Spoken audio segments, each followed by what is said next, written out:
Hello everyone, my self मोहित यादव। और आज अपन organic chemistry का पेपर सोल्व करेंगे। ठीक है ना भाई, 6th सेमेस्टर का ऑर्गेनिक का पेपर सोल्व करेंगे। पहले एक एक मार्क्स के देख लेते हैं, ठीक है, और फिर अपन कंटिन्यू कर लेंगे लेंथी क्वेश्चंस पे। ठीक है, और इसका कंटेंट है ना, डिस्क्रिप्शन बॉक्स वगैरह चेक कर लिया करो भाई, उसमें मिल जाएगा। ठीक है ना। ठीक है भाई, चलो स्टार्ट कर दें भाई। और कोई डाउट और कुछ अपलोड करना हो तो कमेंट सेक्शन में मार देना कमेंट, ठीक है, फिर अपन कर देंगे। ठीक है, तो देखो ये तुम्हारे भी 7 क्वेश्चन दे रखे हैं, ठीक है ना। ये सोल्व कर लेते हैं पहले ऑर्गेनिक के प्रीवियस ईयर भाई 2019 के। ठीक है, पहला क्वेश्चन क्या भाई तुम्हारा, अरे स्क्रीन पे भी डाल दूंगा मैं क्वेश्चन, ठीक है ना। How many NMR signal are expected in case of ethyl bromide. अरे इथाइल ब्रोमाइड में पूछ रहे क्या एनएमआर सिग्नल, ठीक है ना। किसमें पूछ रहे भाई, फर्स्ट क्वेश्चन। ठीक है, क्या पूछा भाई, इथाइल ब्रोमाइड में सिग्नल पूछ रहा है तुमसे। अब इथाइल ब्रोमाइड क्या होता है भाई, यही तो होता है। लिख दूं ऐसे भाई, CH3 CH2 और Cl, ये होता है तुम्हारा इथाइल। इथाइल ब्रोमाइड, ब्रोमाइड दिया है, क्लोराइड दिया है। अरे ब्रोमाइड दिया है यार, Br लिख लो इसको। अरे Br लिख लिया, Br लिख दिया भाई। इसके अंदर पूछा भाई सिग्नल कितने होंगे। देखो ये एनएमआर की वीडियो है ना, ऑर्गेनिक एनएमआर की, मैंने करवा दी है। मैं डिस्क्रिप्शन बॉक्स में भी बिल्कुल प्लेलिस्ट डाल देंगे, ठीक है। अब इस पे ध्यान दो, क्या बोले कितने सिग्नल पूछे भाई। एक सिग्नल ये प्रोटॉन देगा और दूसरे सिग्नल ये 3 प्रोटॉन देंगे, तो टोटल कितने सिग्नल आते हैं भाई थाइल ब्रोमाइड में। भाई थाइल ब्रोमाइड में आते हैं तुम्हारे 2 सिग्नल। कितने सिग्नल, 2 सिग्नल। ठीक है भाई, 2 सिग्नल आते हैं भाई। किसी देखो, जब भी सिग्नल निकालो तो ढूंढ लो डिफरेंट एनवायरमेंट में कितने हाइड्रोजन है। ये तो हाइड्रोजन अलग एनवायरमेंट में और इस कार्बन पे लगे हुए हैं वो हाइड्रोजन अलग एनवायरमेंट में। तो टोटल कितने सिग्नल हो गए यार, 2 सिग्नल, 2। ठीक है ना। अब देखो भाई, ऐसे भाई अब डिटेल में एक बार देख लेना वीडियो जो डिस्क्रिप्शन बॉक्स में डालू भाई। अगर किसी के मन में आ रहा हो भाई आज तो सभी पूरे सिग्नल निकालना सीखेंगे भाई, 47 मिनट का लेक्चर है, ठीक है ना। देख लेना एक बार सिग्नल निकालने के ऊपर ही, ठीक है भाई। Second, defined coupling constant. ओ हो, कपलिंग कांस्टेंट, कपल बना रहे भाई, कपलिंग कांस्टेंट। अब देखो भाई, कपलिंग कांस्टेंट पूछा भाई तुमसे। बिल्कुल भाई, कपल तो कांस्टेंट ही होने चाहिए, ठीक है ना। कपलिंग कांस्टेंट पूछा है। सबसे पहली बात, कपलिंग कांस्टेंट को किससे रिप्रेजेंट करते हैं भाई, जे। अरे जे से रिप्रेजेंट करते हैं, ठीक है ना, कपलिंग कांस्टेंट को। और ये क्या रिप्रेजेंट करता है कपलिंग कांस्टेंट, ये रिप्रेजेंट करता है तुम्हारा interaction between a pair of hydrogen. क्या रिप्रेजेंट करता है, इंटरेक्शन रिप्रेजेंट करता है, interaction between pair of hydrogen. Pair of hydrogen लिख दो या प्रोटॉन लिख दो भाई, किसी को दिक्कत तो नहीं है। प्रोटॉन, ठीक है, प्रोटॉन मतलब क्या, हाइड्रोजन की बातें हो रही है भाई। तो interaction between pair of proton represent करता है कपलिंग कांस्टेंट, ठीक है जे। अब देखो कैसे एग्जांपल भाई, ये भी तुम्हारी 2 टाइप की होती है, लॉन्ग रेंज शॉर्ट रेंज, ठीक है ना। एग्जांपल में बता देता हूं, जैसे कि लॉन्ग रेंज होती है भाई। अरे मैं ना अगली वीडियो बना दूंगा इस पे, ठीक है। अभी 1 नंबर के लिए तुम्हारे लिए इतना सफिशिएंट रहेगा, ज्यादा हाथ पैर मत मारना, ठीक है। अब देखो जैसे कि यही एग्जांपल ले लो, तुम्हारे इथाइल ब्रोमाइड ले लेते हैं। ध्यान देना भाई अच्छे से, हिल मत जाना, ध्यान देना, ठीक है भाई। अब देखो मेरी बात पे, क्या कहना, ये तुम्हारे इथाइल ब्रोमाइड है। इसमें तुमने से पूछ लिया भाई कौन कौन सी टाइप की कपलिंग प्रेजेंट है। अब देखो ध्यान दो अच्छे से, 2 पेयर ऑफ प्रोटॉन के बीच में होती है। अब मैं मेरे को देखना है इन दोनों पेयर ऑफ प्रोटॉन के बीच में, ठीक है, कपलिंग कांस्टेंट। देखो 1 बॉन्ड, 2 बॉन्ड, 3 बॉन्ड। इसको मैं मान लो ए बोल रहा हूं, इसको बी बोल रहा हूं, ठीक है। तो इनके बीच में जो कपलिंग कांस्टेंट लिखेंगे ना इनके लिए, वो मैं लिखूंगा क्या, 3 बॉन्ड है तो लिखूंगा 3J। और किस किस का हाइड्रोजन के बीच में, ए और बी के बीच में है, तो मैं लिखूंगा यहाँ पे 8B, ठीक है। ये तुम्हारा एक शॉर्ट रेंज कपलिंग का एग्जांपल हो गया, ठीक है ना। ऐसे लिखते हैं भाई शॉर्ट रेंज कपलिंग, समझ रहे हो, इस टाइप में रिप्रेजेंट करते हैं, ठीक है ना। समझ गए, समझ गए ना। चलो ये एग्जांपल दे देना और मैं तुम्हें डिटेल में करवा दूंगा, ठीक है। नेक्स्ट पे चल रहे हैं भाई, अगला क्वेश्चन पे ध्यान देना भाई। अगला क्वेश्चन क्या है तुम्हारा, रफ कर देते हैं भाई। भाई जो मैं बोल लूं वो चीजें पढ़ के जाना, ठीक है ना? तुम्हें मस्त मस्त मजे वाली चॉइस मिल रही है अब, ठीक है? अब देखो ध्यान दो भाई, क्या है? Write the structure of alpha D glucopyranose, of alpha D glucopyranose. Third question देखो भाई तुम्हारा क्या पूछा, alpha D glucopyranose, nose nose आ गया, पायरन नोज, नोज की बातें, नोजी नोजी खेल रहे हैं आप। अब देखो ध्यान दो, अल्फा डी ग्लूकोपाइरेनोज, ग्लूकोज से ही समझना जाना किसकी बातें कर रहा है? अरे ग्लूकोज की बात कर रहा है, और कौन सा? अल्फा वाला। अब देखो मैं तुम्हें दोनों बता देता हूं, अल्फा और बीटा, तुम्हें हमेशा याद रहेंगे, कभी नहीं भूलोगे। चलो मैं बीटा भी बता देता हूं, बीटा डी ग्लूकोपाइरेनोज, अरे पायरेनोज। अब देखो मेरी बात ध्यान देना, स्ट्रक्चर बना रहा हूं मैं दोनों का स्ट्रक्चर बना देते हैं। स्ट्रक्चर पे ध्यान दिया जाए भाई, खिलाड़ी ना बने जाएं, ठीक है?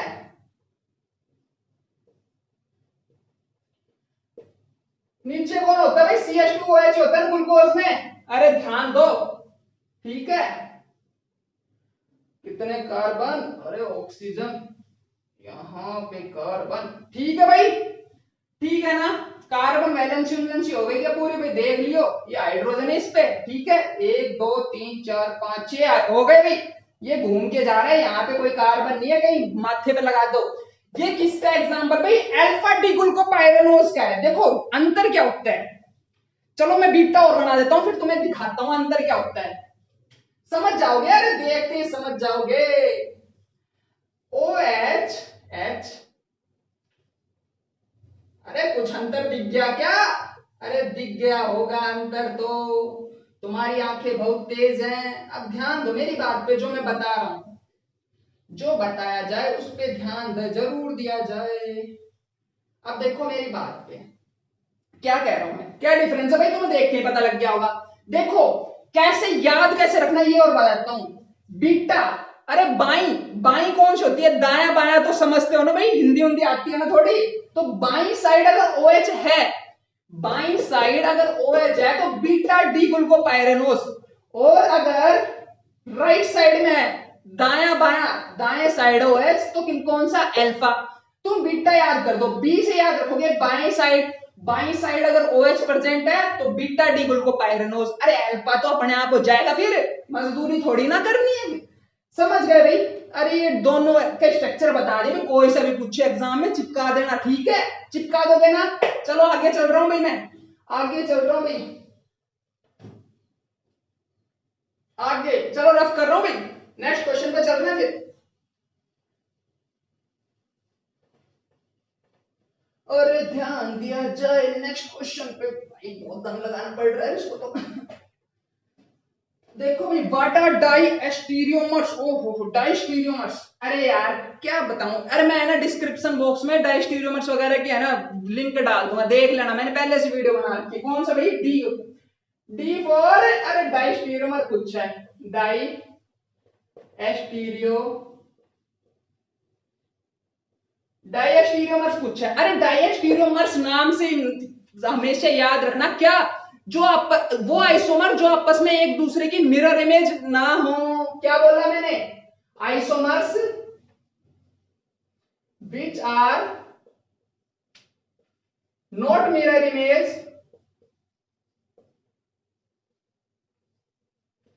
इमेज ऑफ ईच अदर,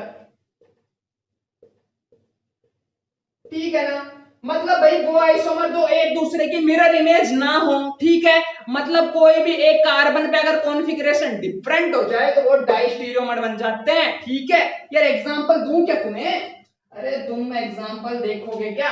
देख लो यार, कोई भी ले लो यार एग्जांपल। मान लो मैं यहाँ पे लिख देता हूँ HOH, यहाँ पे चलो CHO लिख देते हैं, यहाँ पे CH2OH लिख दो भाई, लिख दो, क्या जा रहा है तुम्हारे घर से? अब देखो मेरी बात, ये देखो ये स्ट्रक्चर तुम्हारा, मैंने क्या किया, जो ये कार्बन है ना तुम्हारा, इस कार्बन पे ध्यान देना, इस कार्बन पे ध्यान दियो भाई, CHO भाई एल्डिहाइड ग्रुप, अरे फेवरेट चीज, अल्कोहलिक ग्रुप, ठीक है? OH H। मैंने क्या किया, मैंने इन दोनों की पोजीशन अलग अलग कर दी भाई, यहाँ H ले आया और यहाँ OH ले आया, ठीक है। अब दोनों की पोजीशन अलग है सिर्फ एक कार्बन पे, इन दोनों में डिफरेंस देखो क्या है, सिर्फ इस कार्बन पे पोजीशन डिफरेंट है H और OH की। अगर एक कार्बन पे H और OH की पोजीशन डिफरेंट होती है ना, उसे डाइस्टीरियोमर बोलते हैं। जनरल देखते हैं, एग्जांपल देख लो तुम यार, ठीक है ना, कोई भी, ठीक है ना, ठीक है। और यार ज्योमेट्रिकल आइसोमर, अरे तुम्हें मैं डिस्क्रिप्शन बॉक्स में लिंक डाल दूंगा अगर इतनी ज्यादा ख्वाहिश हो रही है तो, ठीक है। यहाँ पे क्वेश्चन सोल्व करने पे ध्यान देना भाई। डी हो गया भाई, ई पे चलो, ई फॉर एलिफेंट, एलिफेंट पे चलो भाई, बड़ा क्वेश्चन है क्या, एलिफेंट नाम से तो ऐसा ही लग रहा है क्या भाई, कन्वर्ट हो गया। इसकी खूबसूरत बातें बोल देना भाई, ये न्यूट्रल होता है, कहीं नहीं भाग के जाएगा, ठीक है ना, कोई से भी पोल्स की तरफ नहीं भागेगा क्योंकि नेगेटिव पॉजिटिव चार्ज दोनों होते हैं, ठीक है। ये सारी बातें बोल देना यार, राम कहानी लिख दियो तुम अब, ठीक है। नेक्स्ट पे चल रहा हूं भाई मैं, नेक्स्ट पे रफ कर रहा हूं भाई, ठीक है। ध्यान दो अगली बात पे, अरे अगली बात पे ध्यान दिया जाए। ई के बाद क्या आता है भाई, एफ, एफ भाई, एफ क्या भाई, गिव नीन हाइड्रीन टेस्ट फॉर प्रोटीन। ओहो, नीन हाइड्रीन टेस्ट पूछा है, ध्यान दो मेरी बात पे, क्या पूछा भाई तुमसे, नीन हाइड्रीन का टेस्ट पूछा है ना। एफ भाई क्या पूछा तुमसे भाई, नीन, अरे नीन हाइड्रीन का टेस्ट पूछा है, नीन हाइड्रीन टेस्ट फॉर प्रोटीन, नीन हाइड्रीन टेस्ट फॉर प्रोटीन पूछा है, ठीक है। क्या होता है भाई नीन हाइड्रीन टेस्ट, मेनली जो अपन नीन हाइड्रीन पढ़ते हैं ऐसे करते हो भाई अमीनो एसिड के लिए। अब देखो मेरी बात पे ध्यान दो, जो तुम्हारा प्रोटीन होता है, जो तुम्हारा प्रोटीन है, पहले ये बताओ प्रोटीन का स्ट्रक्चर जानते हो। सबसे पहले, अरे छोटा भी अमीनो एसिड का स्ट्रक्चर बताया मैंने, आर ग्रुप है, दिख रहा है ना भाई, छोटा तो नहीं लग रहा, ठीक है। अब देखो ध्यान दो, ये तुम्हारे पास ऐसा कोई ग्रुप था, ठीक है। अगर सुनो मेरी बात ध्यान से, अगर यही ग्रुप बहुत बार हो, मतलब कि जब अमीनो एसिड, ये क्या है, अमीनो एसिड है, अमीनो एसिड है, अगर बहुत सारे तुम्हारे अमीनो एसिड जुड़ जाए, मतलब ऐसे ग्रुप भाई बहुत सारे जुड़ गए भाई, 1000 ऑफ यूनिट, वो क्या बना लेते हैं, जैसे देखो एक अमीनो एसिड, दूसरा अमीनो एसिड, अगर ये ऐसे जुड़ जाते हैं ना तो किसका फॉर्मेशन कर लेते हैं भाई, अरे किसका फॉर्मेशन, अरे एन नंबर ऑफ यूनिट लिख देता हूं यहाँ पे, ये क्या बन गए भाई, अब यही होती है प्रोटीन। मतलब कि प्रोटीन होती क्या है, क्या होती है भाई, जब बहुत सारे अमीनो एसिड ज्वाइन कर जाते हैं, मैक्रोमोलिक्यूल होता है प्रोटीन, किसका भाई, मोनोमर क्या होता है प्रोटीन का, अमीनो एसिड, ठीक है ना, समझ रहे हो मेरी बात। अरे इसको तुम्हें चलो देख देख लो यार, देखो तुम ध्यान देना मेरी बात पे, ध्यान दो भाई, कहां पहुंचा दिया, देखो भाई, ये देखो ऐसे जुड़े रहते हैं भाई, यहां आर ग्रुप जोड़ दिए, यहां एच, ध्यान देना मेरी बात पे भाई, क्या कह रहा हूं भाई, ये ऐसे जुड़े रहते हैं भाई, H2O का लॉस हो गया NH, ठीक है भाई। यार ये चेन ऐसे बनती जाती है, मतलब देखो ध्यान से, ये एक अमीनो एसिड, ठीक है, ये दूसरा अमीनो एसिड, दिख रहा है भाई दो अमीनो एसिड, और ये ज्वाइन हो गए, कौन सा बॉन्ड होता है दो अमीनो एसिड के बीच में, अरे पेप्टाइड बॉन्ड ही तो होता है, पेप्टाइड बॉन्ड होता है। अरे इससे क्वेश्चन पूछ सकता है तुम्हारे एक नंबर, इसलिए मैं मजदूरी करके बता रहा हूं, क्या होता है पेप्टाइड बॉन्ड, ठीक है जी, दोनों अमीनो एसिड के बीच में पेप्टाइड बॉन्ड, और जब बहुत सारे अमीनो एसिड जुड़ जाए तो क्या बना लेते हैं, प्रोटीन। क्वेश्चन क्या पूछा है तुम्हारा, निनाइड्रीन, निनाइड्रीन टेस्ट फॉर प्रोटीन पूछा है ना, तो क्या करना है, देखो ध्यान दियो मेरी बात पे, क्या करना है भाई, ये रफ कर रहा हूं भाई, ये समझाने के लिए बताया है, ठीक है ना, बस ध्यान देना ध्यान देना। अब देखो मेरी बात पे, सबसे पहले क्या बना लेना भाई, अमीनो एसिड बना लो भाई, amino acid R H COH, और भाई तुम्हारा अमोनिया ग्रुप, ये क्या है, एक अमीनो एसिड बना लिया। अरे प्रोटीन अमीनो एसिड एक ही तो बात होती है, ठीक है ना, घबराना नहीं है, ठीक है। देखो मेरी बात, इसमें मैंने डाला निनहाइड्रीन, अरे क्या होता है निनहाइड्रीन भाई, 6 मेंबर की रिंग बना दीजिएगा, और एक 5 मेंबर की रिंग बना देना भाई, एक 6 मेंबर की रिंग और एक 5 मेंबर की रिंग, है, ये बना देना और यहाँ पे भाई दो दो एल्कोहलिक ग्रुप ऐड कर देना, ठीक है। ये तुम्हारा भाई नीन हाइड्रीन होता है, ठीक है। क्या होता है भाई, ये नीन हाइड्रीन होता है, ठीक है भाई, स्ट्रक्चर नीन हाइड्रीन होता है, ठीक है। और इसमें फिर क्या करना है भाई, जब इसका टेस्ट करवाते हैं, क्या करवाते हैं भाई, टेस्ट करवाया, नीचे लिखते हैं क्या। अब देखो, जब ये रिएक्शन होती है ना अमीनो एसिड और नीन हाइड्रीन की, तो तुम्हें एक कॉम्प्लेक्स मिलता है भाई पर्पल ब्लू कलर का। क्या कॉम्प्लेक्स, पर्पल। अगर पर्पल ब्लू कलर का कॉम्प्लेक्स मिल गया ना, इसका मतलब क्या प्रेजेंट है, प्रोटीन या अमीनो एसिड प्रेजेंट है। क्यों भाई, स्ट्रक्चर देखो तुम्हारा क्या बन जाता है भाई, देख लेना, स्ट्रक्चर बना देता हूं मैं, ठीक है। ये होता है भाई तुम्हारा स्ट्रक्चर, कुछ नहीं, एक यूनिट और दूसरी यूनिट, दो दो यूनिट ऐड करवानी है भाई।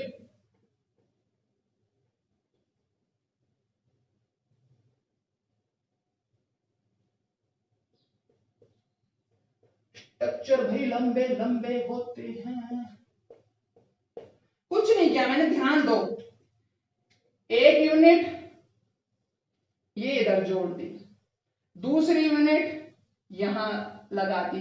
क्या किया भाई, सिर्फ ये एज अ लिंकेज जो कहते हैं ना, इस लिंकेज की वजह से देखो ये एन डबल बॉन्ड है यहां पे,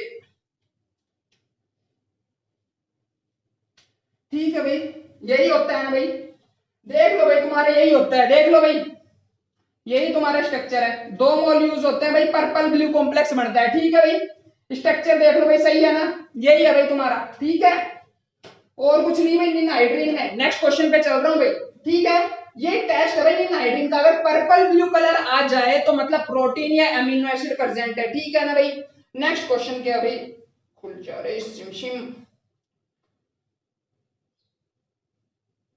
नेक्स्ट क्वेश्चन क्या भाई, लास्ट, अच्छा, Reichert Meissl value for oil and fat. हो, अच्छा जी, ध्यान देना मेरी बात पे, क्या पूछा भाई तुमसे, रिकार्ड वैल्यू, अच्छा रिकार्ड कितनी होती है भाई, सिंपल ही तुम्हें याद रखनी है यार, ये तो आरएम वैल्यू पूछ रहा है तुमसे।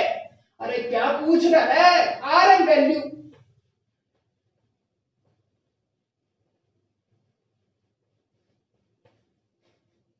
ध्यान दो मेरी बात पे भाई,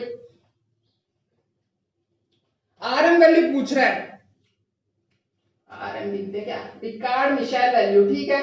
देखो होती क्या है, देखो भाई एक तो स्क्रीन पे भी लगा दूंगा मैं, यहाँ पे सुन लो बस क्या होती है रिकार्ड मिशेल वैल्यू। भाई सबसे पहले तुम्हें पूछी किसके लिए, फैटी एसिड और ऑयल के लिए पूछी है ना, तो ध्यान रखना कि ये जैसे कि तुम्हारे पास क्या है, फैटी एसिड और क्या है, फैटी एसिड और ऑयल है, कितना 5 ml, 5 ml है, 5 ml है ना भाई, 5 ग्राम लिखो, 5 ग्राम है भाई, 5 ग्राम है, ठीक है ना। 5 gram of given saponified fat, fat है भाई, ये क्या है भाई, फैट, ठीक है। इसको तो भाई पहले है ना क्या करवाते हैं भाई, न्यूट्रलाइज वाटर सोल्यूबल वोलेटाइल, अच्छा जी, ठीक है भाई। इसी को मान ले, मैं ना स्क्रीन पे ना लगा दूंगा, 2-3 लाइनें याद रखनी है, कुछ नहीं। इसको जो न्यूट्रलाइज करने के लिए चाहिए होते हैं ना, न्यूट्रलाइज करने के लिए कितना चाहिए होता है भाई, neutralize the water soluble volatile fatty acid भाई 0.1 KOH, KH लिख दो इसको, या NaOH लिख दो यार, बेस होता है, ठीक है ना। इतना रिक्वायर्ड होता है, ये इसकी आरएम वैल्यू होती है फैटी एसिड के लिए, कितने के लिए, 5 ग्राम सपोनिफिकेटेड फैट को क्या न्यूट्रलाइज करने के लिए जो रिक्वायर्ड होती है, कितना, 0.1, ठीक है, 0.1 ml होती है, ठीक है भाई, यही होती है यार, और कुछ नहीं तुम्हारी आरएम वैल्यू। फालतू ये रट रट के जाने वाली चीजें हैं भाई, लास्ट दिन देख के जाना, ठीक है। हो गई कंप्लीट, कौन सा था भाई, हो गया यार।